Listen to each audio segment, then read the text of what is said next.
Guys, it's 3 o'clock at night, but I'm feeling the need to actually make this video. I just watched the Piers Morgan interview with Sophie and James Fishback.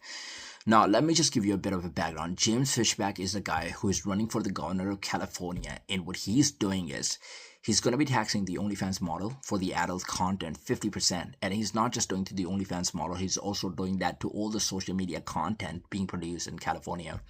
And he's going to tax it 50%. That's what he's going to be doing.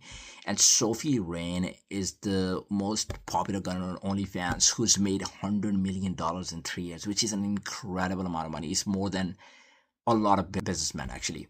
And last year alone, she was able to make $43 million.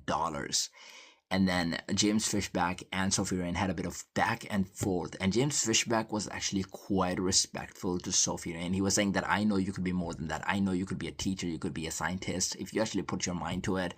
He was basically saying that he wants to create more initiative for women because he believes that most of the women are doing this because it's not actually their choice. It's because they don't have a choice, and they're just being put in a situation when that is like the most convenient, easiest thing for them to do. You know, in America, it's kind of a trend. Like as soon as you turn 18, the OnlyFans seems like the most easiest option for them.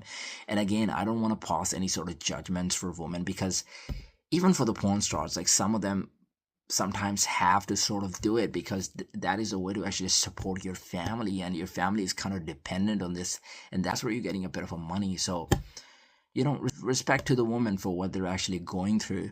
But at the same time, I kind of agree with the initiative that James Fishback is actually doing. He's not even completely banning it. He's just taxing them 50%. So that is not an easy option accessible to them. And he's not just taxing the woman, he's taxing the men who are producing the content as well. Now, the only thing I'm disappointed is that when James Fishback was actually talking about making it illegal, or like he said he would change the law, right? Piers was like, so Piers and him had a back and forth where Piers was like, it is in the law for the woman to actually be able to do whatever they want. So why do you have a problem for Sophie and actually doing this? And James Fishback would be like, yeah, it is in the law, but I would actually change the law.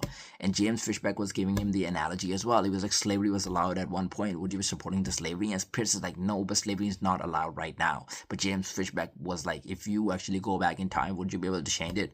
Piers didn't have an answer. He gave an analogy of Afghanistan as well. Men are allowed to marry kids who are like 8 years old in Afghanistan. This is the analogy I gave. Again, I haven't actually checked the Afghanistani law, but this is an analogy that he was giving. And Sophie said, I am not living in Afghanistan, so I don't know. But I don't know. It was kind of like a dumb answer from both Piers and Sophie on that part. I mean, Piers should have understood it, to be honest, because Piers has been interviewing people for a long period of time. And then Piers and